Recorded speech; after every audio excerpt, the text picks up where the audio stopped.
como que a gente identifica o nível de fluência de alguém. E esse nível de fluência, para mim, é o que eu busco hoje em dia.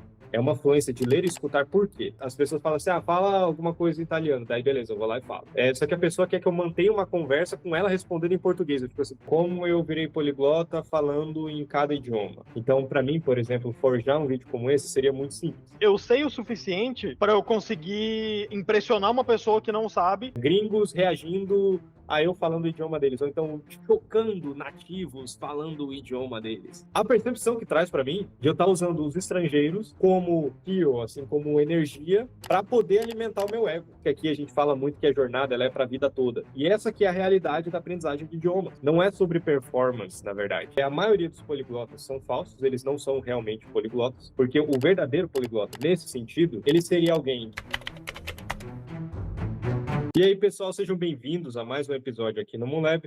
Meu nome é Eric Salieri, estou aqui com o meu co-host, André Reis, mais uma segunda-feira, 11 horas da manhã, aqui com vocês, para compartilhar a experiência da vida real com a ciência da linguagem. E hoje é um tema que eu estou há muito tempo querendo falar sobre. Ele é um tema um tanto quanto polêmico, mas, enfim, envolve diversas dinâmicas, diversos ângulos que a gente pode falar sobre. E o tema é que poliglotas não existem, ou melhor, poliglotas são falsos e a fluência não existe. Isso inclui a mim mesmo. Então, assim, por que eu quis trazer esse tópico? Quando eu comecei a aprender idiomas, eu assistia muitos vídeos, né, principalmente de gringos, fazendo vídeos como eu aprendi italiano em uma semana, como eu aprendi X idioma em tanto tempo, olha só, surpreendendo nativos falando o idioma deles e tudo mais. E não é que seja um problema necessariamente. Porém, o que começou a acontecer é que, se por um lado, antes a gente não tinha poliglotas na internet, por assim dizer, na própria vida real não é comum a gente ver, sim, você sai na rua, você não vê um poliglota toda vez que você sai na rua, né? Então, em termos de estatística, poliglotas são bem raros. E aí, na internet, a gente acaba inflando isso. Existe todo um sentimento de competitividade, de querer surpreender e tudo mais. E as pessoas da internet começaram a enxergar os poliglotas como sendo essas figuras meio quase místicas, assim. Então, tem uma busca por essa excelência dentro da aprendizagem do idioma, sendo que muitos poliglotas, na verdade, nem se importam tanto com isso. E também vira uma questão de você manter as aparências, né? Então, nós temos vídeos, assim, tem diversos vídeos na internet, por exemplo, falando assim, como eu virei poliglota falando em cada idioma. E são vídeos interessantes, porém, eles são também muito fáceis de forjar. Então, para mim, por exemplo, forjar um vídeo como esse seria muito simples. Eu iria pegar, da mesma forma que eu aprendo, eu iria fazer a mesma coisa, só que para o vídeo. E que seria isso? Seria, por exemplo, pegar uma lista de frases, criar um roteiro, basicamente, e eu leio esse roteiro, basicamente decoro esse roteiro, fico fazendo quantas tentativas for necessário, e no final do vídeo eu vou ter um vídeo que parece que eu falo vários idiomas, mais idiomas do que eu realmente falo. Então, assim, isso é algo que acontece, mas a verdade, assim, durante a jornada, é que a gente percebe duas coisas, e traz o tema de hoje aqui, né? Que primeiro, a maioria dos poliglotas são falsos, eles não são realmente poliglotas, e que a fluência também é algo a se debater. Na ciência da linguística, assim, na ciência da linguagem, quando a gente está falando de linguística, a fluência não há um consenso. E se a gente for refletir sobre, faz sentido a dificuldade de entender o que é a fluência. Porque, por exemplo, André, você está aí com os documentos da...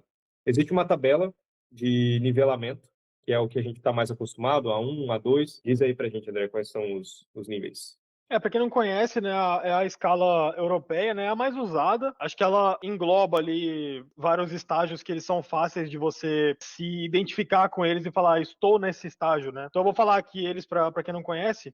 Tem o A1, né, que é basicamente quando você começa a aprender, vamos dizer que o A1 é o iniciante, né, por assim dizer, que é você entender e usar expressões básicas do dia a dia, conseguir se apresentar, fazer perguntas simples, interagir, assim, o famoso pedindo para a pessoa falar mais lento, um how are you, né, o Yeah. basicão mesmo, né. Tem o A2, que já é um pouquinho acima, que é você conseguir lidar com tarefas simples, rotineiras, tipo, fazer um pedido num restaurante, conversar com um recepcionista do hotel, pedir direções no país que você estiver, por exemplo, você pegar certas frases, às vezes até um termo ou outro isolado, com assuntos que são familiares ali, que você mais estudou, né? E aí o B1, que é o que a gente já pode dizer que é um nível mais intermediário, que é você conseguir lidar com certas situações um pouco mais abrangentes, assim, né? Se expressar com um pouco mais de clareza,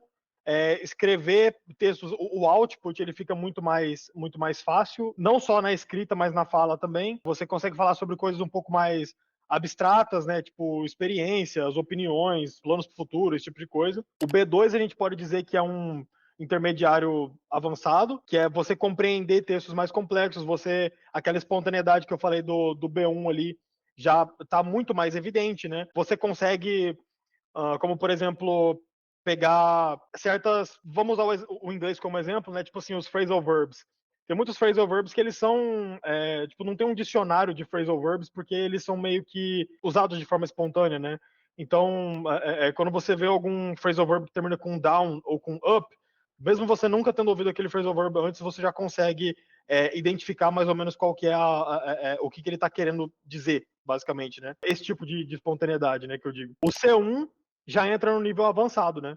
Que é você ter uma fluência, basicamente seria ali o primeiro estágio da fluência, por assim dizer, né? Você tem uma flexibilidade muito maior em contextos sociais, profissionais, até acadêmicos, né? Porque se você vai estar estudando essa área, se você estiver estudando por fora, principalmente, né? Ou até mesmo se for sua área de trabalho, você pode já ter ouvido falar sobre ela no idioma que você está aprendendo, né? É mais fácil porque é da sua rotina, é do seu dia a dia, né? E o C2, o maior de todos, que seria basicamente você entender tudo, né? Que é o que a gente teoricamente é no português, por assim dizer. É quase nativo, mas é achievable, é Total. conseguível. Sim. Então, essa é a tabela que a gente tem como maior referência, e não é que necessariamente ela apresente alguns problemas, mas quando a gente parte na vida real, fica muito mais difícil de encontrar esse nível. Por exemplo, hoje em dia, uma forma clássica que a gente tem de encontrar esse nível seria através de provas. E aí, nessas provas, envolve tanto a parte escrita quanto a prova oral também. Tem a prova de listening, tem todas as 4 áreas, né? Então a gente tem a prova de leitura, de listening, de escuta, de escrita e de fala. Aí, através do resultado dessa prova, a gente tem uma estimativa de que nível você estaria. Só que, por exemplo, como as coisas são, se eu fosse fazer uma prova hoje, especificamente hoje, de italiano, eu imagino que eu encaixaria. Deixa eu dar um adendo já também para todo mundo. Para quem não sabe, eu já vi a pessoal perguntando nos comentários também quantos idiomas eu falo. Eu sei espanhol, italiano, um pouco de francês, um pouco de alemão, um pouco de russo, inglês, obviamente, e that's about it. E aí eu sei alguma coisinha em japonês, mas é só. E aí o nível dentro desses idiomas difere muito. Por quê? Quando eu comecei a estudar espanhol, eu tive uma evolução muito rápida. Então, eu consegui alcançar um nível ali das 4 áreas, né? Muito rápido. Porém, quando chegou um determinado momento, eu percebi que não só esse nível não era necessariamente realista, como ele também era um pouco flexível, assim. Tinham dias que eu estava mais fluente e dias que eu estava menos fluente. E por que que isso acontece? Quando a gente mencionou isso várias vezes em outros episódios, mas o fator estresse, ele acaba importando demais para o nosso funcionamento do cérebro. Isso também traduz para a linguagem. Então, quando a gente está em situações de estresse, a nossa proficiência ali na língua acaba caindo. Ou seja, o motivo dos brancos que a gente tem em idiomas vem disso, da gente estar sob uma situação de estresse. Aí, qual que é o ponto? O inverso também é verdadeiro, que é quanto mais confortável a gente está em uma situação, melhor a gente fala. Não é à toa e tem pessoas que, quando estão embriagadas ou beberam, conseguem falar melhor, porque elas ficam mais soltas, o medo do julgamento, a vergonha some. Isso sumindo, o estresse vai embora e acaba melhorando a performance daquela pessoa. Outra coisa também é verdadeira. Quando a gente está falando sobre assuntos que a gente se interessa, que a gente tem natural empolgação sobre aquilo, é muito mais fácil do que assuntos que a gente não se interessa, que a gente tem pouco conhecimento. Por que que eu estou falando isso para vocês, pessoal? A verdadeira fluência, assim, o verdadeiro poliglota, vamos dizer assim, eu não me considero exatamente um verdadeiro poliglota, porque o verdadeiro poliglota, nesse sentido, ele seria alguém que não só é C2 em todos os idiomas que ele fala, mas ele, independente da circunstância, mesmo sob efeito de estresse, ele consegue entregar o idioma. Essas pessoas, sim, são raríssimas por conta de diversos motivos. E aí, na internet, a gente tem essa inundação de falsos poliglotas, e eu até poderia ser considerado um falso poliglota se a gente for por essa ótica. Porém, o próprio debate do que é o poliglota ele entra em discussão ali. Porque, por exemplo, digamos que eu seja, pensar algum caso muito exagerado aqui. Sei lá, se eu quero fazer negócios em outros idiomas. E aí, o dono dessa empresa, ele está procurando um poliglota. Beleza, aí ele encontra um poliglota, mas vai que ele não tem conhecimento sobre negócios, no geral. Enquanto tem, por outro lado, uma outra pessoa que não é tão avançada assim, porém ela tem conhecimento sobre aquela área em específica. E por conta desse conhecimento específico, ela acaba tendo uma performance melhor, no geral, dentro daqueles contextos. Então, percebam que o uso da linguagem, ela está diretamente relacionada ao contexto daquela linguagem. Quando a gente tem a internet, né, que é o lugar das aparências, o que mais tem são falsos poliglotas por conta disso. Porque como é o verdadeiro poliglota, por assim dizer, é algo que chama muita atenção, acaba tendo esse alvoroço e também uma busca para ser o poliglota. Porque as pessoas querem esse tipo de feedback. Elas querem com que as pessoas falam, nossa, o seu sotaque é que nem um de nativo. Nossa, você fala muito bem. Nossa, como você, nossa, nossa, nossa. Tem esse efeito de ó, ser tipo uma. Como que eu traduzo isso, cara? Ó, esse. O estado de all seria o que, ó, por exemplo, tá vendo como É, a fluência é um exato, estado? Porque exato. eu, por exemplo, eu não tô no contexto da tradução no exato momento, no presente momento. Então eu vou ter dificuldade para encontrar um equivalente para ó aqui em português. Eu falo equivalente porque eu sou meio contra o termo tradução, né? Eu uso pelo bem da conversa mesmo, né? Yeah. Seria, sei lá, um sentimento de fascínio, É, de surpresa. Seria nessas linhas, né? Então, existe uma certa soberba por trás. Porque, veja, esses vídeos, por exemplo, qual que é o tipo de resposta que a gente tem? Ah, nossa, que incrível! A pessoa conseguiu fazer algo muito difícil, muito rápido. Essa pessoa deve ser surpreendente, então. Então, a gente tem na internet muitos vídeos assim. Porém, quando a pessoa chega na vida real, de fato, porque, por exemplo, uma coisa é eu fazer uma imersão surreal de, sei lá, 12 horas por dia naquele idioma, para eu decorar umas par de frases, para eu falar num vídeo que eu aprendi, sei lá, eu aprendi russo em 2 semanas. Aí eu vou lá, faço o vídeo. Aí a pessoa percebe que se ela não manter aquele ritmo, vai dar 2 semanas de novo, ela vai perder tudo aquilo, porque a jornada, ela é para a vida toda. Então, para a gente alcançar o nível assim, de excelência, excelência, excelência mesmo, é muitos anos de dedicação. E aqui a provocação é a seguinte: a gente realmente quer esse nível de excelência? Foi o que me pegou 3 anos atrás. Que eu fiquei assim, cara, beleza, eu tava assim me esforçando um monte para aprender os idiomas e melhorar cada vez mais o idioma. E quando eu cheguei num determinado nível, isso a gente está falando de quando eu estava no finalzinho ali do italiano e no alemão. Quando chega num determinado nível, eu fiquei não só com dificuldade de me manter motivado, mas também com não tinha uso. Eu não tinha nenhum contexto para usar esse negócio, porque para mim no início eu comecei a aprender idioma para me divertir, apenas isso. Era porque eu queria ter acesso a informações que eu não teria de outra forma senão usando o idioma como ponte. Então, a minha motivação não era para me aparecer. Porque o que começou a surgir depois foi um negócio de tipo assim, beleza, o que eu faço com esses idiomas? Mas e se eu não falar bem esses idiomas? E se eu realmente não for, sabe, não tiver um nível de proficiência que as pessoas têm? Porque, no meu caso, os usos que eu quero com aquele idioma já foram resolvidos. E, de maneira geral, é ler e escutar. E esse nível de fluência, para mim, é o que eu busco hoje em dia. É uma fluência de ler e escutar. Por quê? Quando eu comecei a estudar e eu estava nesse nível de proficiência, quando eu estava, assim, uma imersão gigantesca, usando todo o meu tempo, esse é outro detalhe também, né? A maioria das pessoas que fazem esses vídeos são ou adolescentes ou jovens adultos, porque eles têm fucking tempo. Tem tempo para se dedicar para isso, para ficar fazendo essas imersões para fazer um videozinho depois. Porque conforme você vai crescendo e a vida vai te exigindo outros comportamentos, às vezes você tem um filho, às vezes você tem um trabalho que simplesmente não tem brecha, aí você fica muito cansado. Tem N coisas que podem acontecer durante a vida, principalmente na vida adulta, que impedem esse tipo de performance. Eu sempre uso também o Luca Lampariello. Luca Lampariello, ele tem um nível de performance inacreditável nos idiomas. Inacreditável mesmo, assim. Porém, o quanto tempo ele dedicou para aquilo, a vida dele é dedicada para isso, é literalmente isso. E existem pessoas que querem aprender o idioma simplesmente para elas terem oportunidades e experiências novas.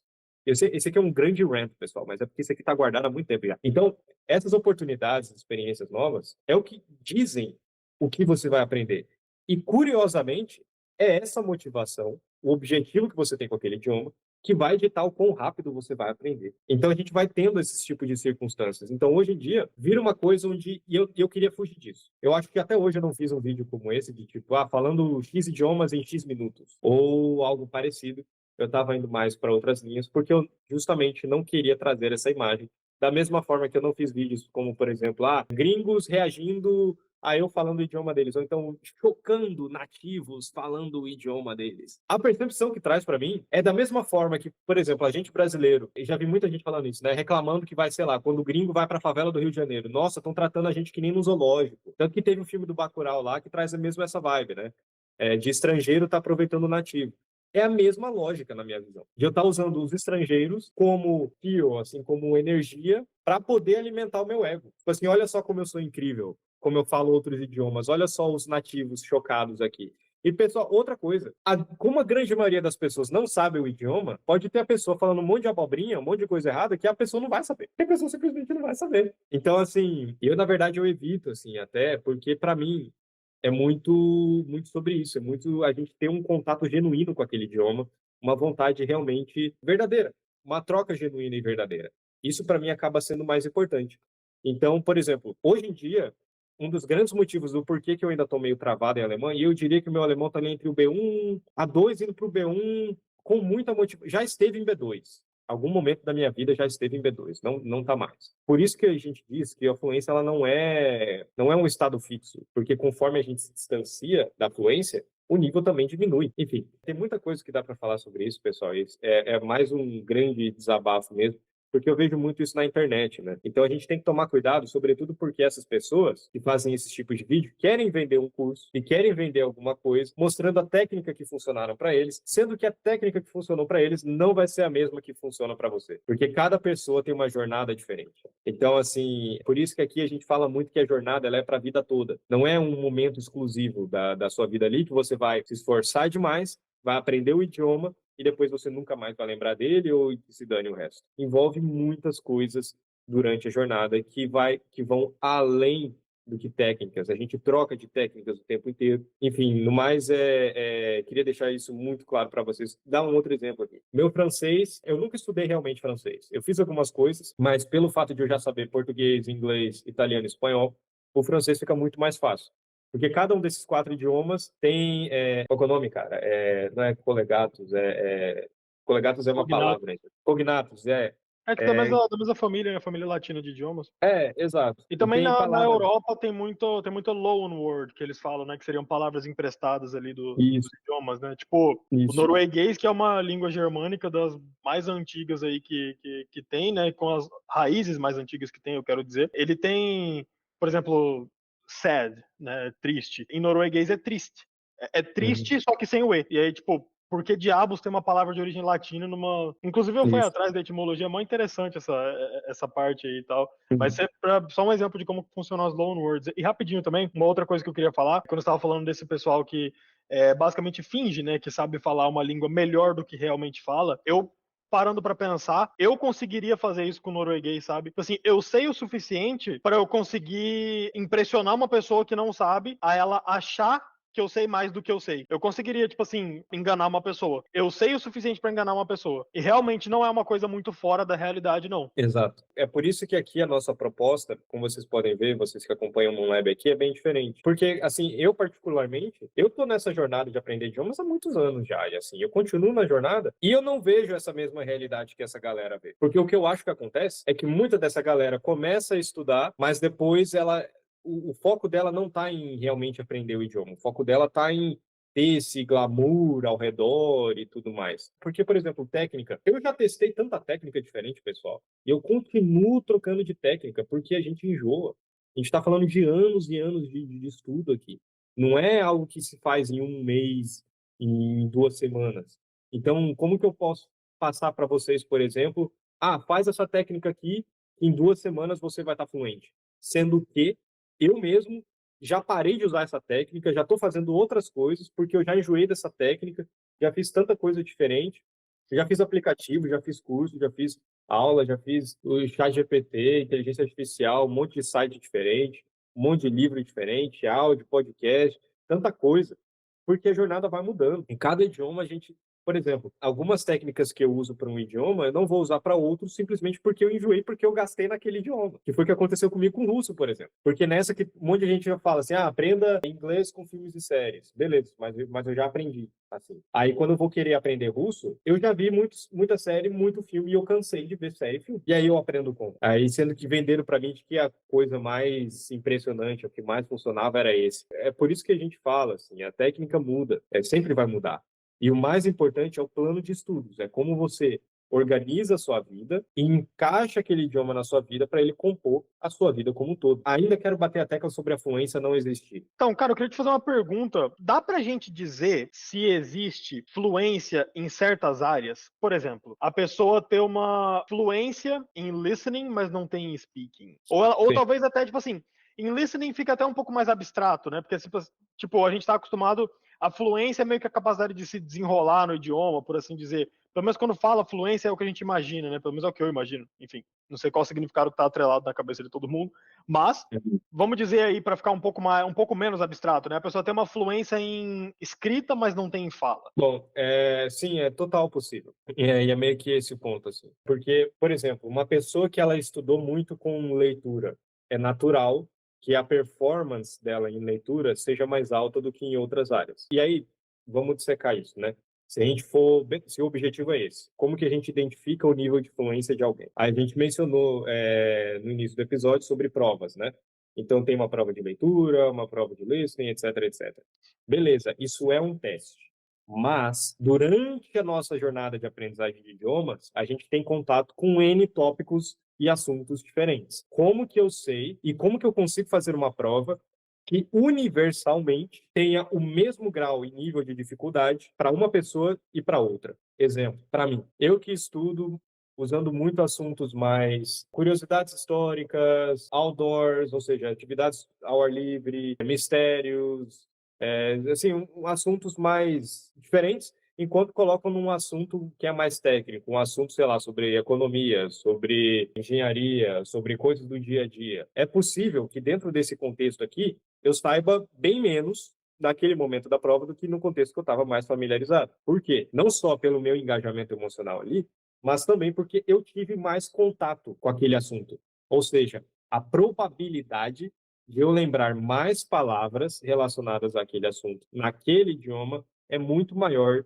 do que em outra. Então, quando uma pessoa ela se dedica muito a um tipo de prática, naturalmente a performance dela vai ser melhor ali. E uma coisa que eu recomendo para os alunos lá da nossa comunidade, inclusive QR Code aí na tela, é a nossa comunidade Big Global, onde a gente passa a gente passa a vida real, a jornada da vida real de aprender idiomas, a gente passa lá dentro. Enfim, tem todo um arsenal para você aprender. Eu falo para os alunos normalmente que já passaram do inglês, né? Para primeiro, antes de tentar falar o idioma, adquirir a fluência no listening and reading, a habilidade de escutar e a habilidade de ler, antes de qualquer outra coisa.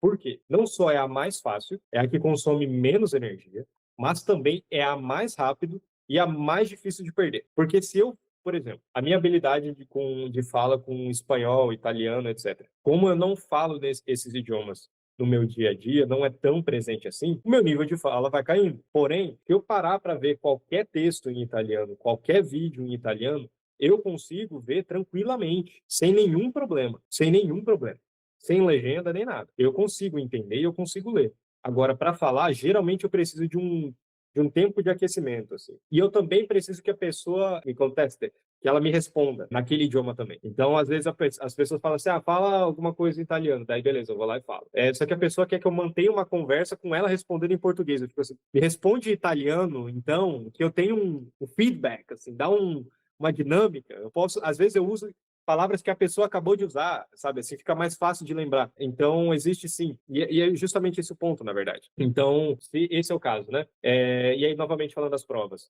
Se é difícil encontrar esses assuntos universais, sobretudo o efeito do estresse, como é que a gente pode, por um fato, argumentar que tal pessoa é fluente e outra não? Tem algumas pesquisas, inclusive, que mostram que tem um determinado número de palavras que a pessoa tem que conhecer. Tipo, a pessoa ela tem que conhecer 20 mil palavras, 30 mil palavras para ela ser considerada fluente.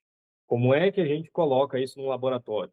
E vai argumentar, bater o martelo e falar assim, beleza, essa pessoa é fluente, ela conheceu as 30 mil palavras. A gente vai fazer uma lista para ela ficar respondendo toda hora? Depois de quantas horas ela começa a perder performance e aí começa a manchar o resultado de fato?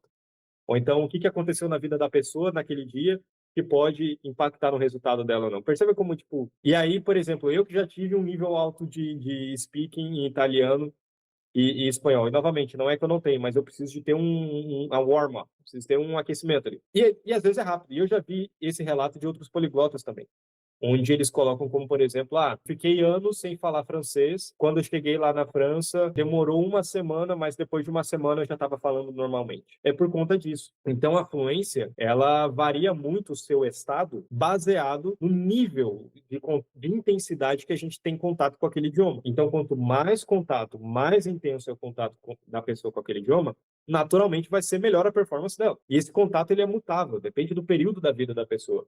Depende em que contexto essa pessoa está, o que ela está vivendo, tudo isso vai compondo a verdadeira jornada dela. E essa que é a realidade da aprendizagem de idiomas. Não é sobre performance, na verdade. E é isso que eu adoraria que as pessoas entendessem. É aprender idiomas não para falar, eu sou poliglota, eu sei um monte de idioma, eu sei isso, isso, isso e aquilo. É mais usar os idiomas como uma ponte para você ter acesso ao mundo novo todo. E entender que o idioma é para a vida toda. Não é para acabar daqui 2 semanas. E aí essas coisas vão mudando. Que nem, por exemplo, André, como é que está sendo sua jornada com o norueguês agora? Teve altos e baixos também? Como é que foi? Eu tô num baixo atualmente, porque.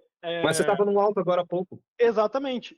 Eu tava jogando um jogo, né, que eu gostei muito do jogo, me prendeu bastante, tava jogando ele em norueguês, um jogo que eu descobri que era norueguês, acho que eu falei no Moonlab anterior, em algum Moonlab anterior. Eu zerei esse jogo, beleza. Achei alguns outros jogos em norueguês e tal, não cheguei a começar. Na verdade, eu cheguei a começar dei uma engasgada assim no começo, né, por assim dizer, dei uma tropeçada ali, sabe? Mas acontece que o tempo entre eu ter parado, ou melhor, zerado esse jogo que eu zerei e começado esse jogo novo, foi um tempo foi um lapso muito grande. O suficiente para eu imagino, né, assim, acho que para ilustrar de uma certa forma assim, eu meio que caí do B1 pro A2 de novo. Eu tô sentindo que eu tô no mesmo estado que eu tava antes, então meio que eu não peguei esse impulso. Isso é bem claro pra mim, sabe? Eu consigo ver com muita clareza. Quando eu tava nesse período que eu tava jogando esse jogo, eu tava com muita facilidade, cara, pra ler norueguês, pra entender as coisas do contexto, sabe? Assim, o comprehensible input parece que tava no talo, meu cérebro tava treinado pra fazer o comprehensible input em norueguês, até mesmo certas expressões, porque pelo contexto da frase toda ali, certas coisas eu falava assim, cara, eu sei o que essa palavra significa, eu sei o que essa outra significa. Não tá fazendo muito sentido. Mas pelo contexto da frase e pelo significado atrelado a essas duas palavras isoladas, eu imagino que isso daqui seja uma expressão que significa tal coisa. Eu ia lá, conferia e tava certo, sabe? Eu tava com essa confiança e essa... Eu não sei dizer, tava muito bom, muito gostoso, assim, tava fácil para mim. E eu cheguei a entender, compreender, aí eu diria que de 75% a 85% do jogo tranquilamente, sabe? Tranquilamente. Mas aí eu não segui, sabe? Depois que eu zerei esse jogo, eu até achei outro, sei lá, alguns dias depois, uns 5 dias depois, talvez eu consegui achar um outro jogo de uma empresa norueguesa, mas acontece que eu deixei, assim, fui deixando para depois, sabe? Passou ali um mês e meio já, eu imagino. Vai E perdendo o time. exatamente, eu perdi esse impulso que eu tava, esse ímpeto. Mas, por exemplo, para você voltar para aquele nível, você acha que seria mais fácil do que da primeira vez, por exemplo? Sim, eu imagino que sim. Eu vou ter que Eu testar acho e total. eu vou trazer esse relato aí no próximo leve, talvez, não sei. Boa. É bom que eu já crio vergonha na cara, né, pra voltar a jogar. Então. A minha experiência é de que sim, porque comigo foi a mesma coisa. Então, por exemplo, eu fiquei 2 anos sem estudar alemão, basicamente. E aí teve contextos onde foi necessário que eu aprendesse alemão, assim, não aprendesse alemão, que eu falasse alemão, e naquela semana o meu nível de alemão aumentou muito drasticamente do nada. Mas não é do nada. É porque como o contexto apareceu, recuperar tudo aquilo que eu estudei foi muito mais lógico. Meu cérebro me ajudou nesse sentido porque fez sentido para ele. Tinha um motivo do porquê que eu estava lembrando ali. Então, se não tem esse motivo, acaba. E as pessoas me perguntam isso também, né? Como é que eu mantenho os idiomas que eu sei? Depois que você aprende a ler e a escutar, é muito difícil de perder isso. Então, a manutenção, ela na verdade tem mais a ver com o speaking do que qualquer outra coisa. Então, e com o writing, né? E essa manutenção eu só faço com os idiomas que eu estou usando no momento ou que eu quero aprender no momento. Se eu não quero aprender nenhum idioma, que é impossível, mas se eu não estou usando aquele idioma, eu fico só no listening e no reading. E that's about it. e aí se tá tudo bem. É meio que isso, assim, não existe exatamente uma manutenção, é mais o que a vida exige. Então, a forma como eu aprendo idiomas é muito isso, assim, eu quero atingir o nível de fluência em reading and listening, depois que eu atinjo esse nível de fluência, o resto eu não tô nem aí mais. Porque aí, às vezes, quando surge uma oportunidade para falar, geralmente é um contexto muito simples. É um contexto que dá para falar só com essa fluência dessas duas áreas, já dá para improvisar, já dá para trocar uma ideia. E E aí caso eu você vai precise, pegando no tranco, né, se for necessário. isso, O suficiente para você meio que começar stumbling, sabe? Tipo, tropeçando em isso, palavras, né? E ir pegando conforme isso. a música toca, conforme a banda toca. É isso aí mesmo. E caso eu precise, é justamente esse o ponto. Caso eu precise, caso apareça uma circunstância, aí eu dedico um pouco mais ao speaking, ao writing, aí eu recupero tudo, faço um esforçozinho ali e meu nível sobe. Então, assim, é uma forma de abordar que condiz com a jornada da vida real. E não tem expectativa de nada, porque quando a gente fica com essa coisa de expectativa de tipo, meu speaking não tá tão bom ainda, e eu fico pensando assim, beleza, mas por que você está se preocupando com o speaking se nem listening você tem ainda? Por que a pessoa. Sabe, o nível de grau de esforço para falar é muito mais alto do que o grau de esforço para escutar. Então, se a pessoa não consegue nem escutar direito ainda, nem ler direito ainda, por que ela está se preocupada com falar, sabe? Então, geralmente tem a ver com performance. Geralmente tem a ver com a pessoa querer falar fluentemente. Eu queria que tal coisa acontecesse. Tal. Tipo assim, novamente, não que seja necessariamente um problema, mas isso acaba impactando na jornada como um todo. Fica muito focado na aparência, né? Porque assim, querendo Isso ou não, por exemplo, uma pessoa pode chegar em mim e falar, sei lá, fala alguma coisa em inglês aí. Eu vou ficar tipo, como assim fala alguma coisa em inglês, né? O que que você quer? yeah. E aí, Essas sei são as lá. piores coisas, yeah. Aí vamos supor que eu pego. Ela fala, como que significa tal coisa? Eu demoro um pouco ali pra acessar esse conhecimento, digamos assim. Aí eu falo pra ela, ou sei lá, é uma palavra. Vamos supor que seja, sei lá, wardrobe, que eu tô vendo meu guarda-roupa aqui. Yeah. E aí eu pronuncio errado. Vamos supor que eu dou uma. Tipo assim, eu dou uma enroscada ali no wardrobe, sabe? E aí depois eu corrijo, não, né? Wardrobe, pronuncio certo. Aí a pessoa fala, olha lá, o cara não sabe falar inglês, olha lá, o cara professor não sabe falar inglês. Tipo, A pessoa te coloca num contexto ali totalmente aleatório, sendo que. E aí, às vezes, surge a vida real, que surge um contexto onde você lembra de palavras que você em nenhuma outra circunstância iria lembrar. E aí você acaba falando. Isso aconteceu demais comigo. Às vezes, assim, eu falando umas coisas. Ficava, nossa, quanto tempo fazia que eu nem lembrava dessa palavra, assim, eu nem lembrava que eu sabia isso, sabe? Tem muito disso, de ter o contexto necessário para estar proporcionando esse tipo de resultado. E lá dentro da nossa comunidade Big Global, a proposta é justamente essa. Então, é trazer a experiência da vida real e a gente tem resultados bons com os alunos lá, justamente por conta disso. Porque a nossa proposta lá não é de entregar um método concreto que vai com certeza te deixar fluente. É de falar, ó, através da ciência tem isso aqui que a gente entende, tem esses fatores, tem as aulas lá no curso Neurolingos, e o mais importante é a sua jornada aqui em comunidade junto com a gente, porque durante a jornada toda, a gente está falando de ano, não é algo que você vai ter resultado em uma semana. A gente está falando de anos, de meses, anos. Então, a pessoa vai mudar de técnicas, ela vai mudar a motivação, vai mudar o objetivo dela, vai mudar tanta coisa que acaba tendo essa necessidade de ter um acompanhamento mesmo. E tá divulgando e compartilhando essas dificuldades com as pessoas lá dentro da comunidade. Então, lá dentro a gente teve pessoas que aprenderam espanhol, que estão aprendendo francês, que estão aprendendo outras línguas também. E no mais, esse QR Code aí na tela. O que mais, cara? Falei bastante. Será que eu tirei tudo que tinha dentro do meu coração sobre esse assunto? Que realmente, cara, esse é um assunto que me incomodava demais. Me incomoda até hoje, porque eu sei, por exemplo, que viraliza mais, né? Chama mais atenção. Fazer um vídeo como, por exemplo, assim, surpreendendo nativos que não sei o quê. Beleza, mas não é que necessariamente seja uma mentira, mas assim, para quê, né? Assim, eu não vejo muito propósito. Então, enfim. Considerações finais, André? I think that's it. Não tem muito o que eu possa até. O que eu podia adicionar, eu te cortei. Não, é isso. É basicamente isso, né? Outra coisa, pessoal, a gente está querendo trazer novos formatos e mais coisas aqui para o canal, para o episódio. Vocês deixam no comentário o que vocês acham. E no mais é isso. Vejo vocês semana que vem ou ainda essa semana em um outro vídeo. Até mais. Till nästa gång.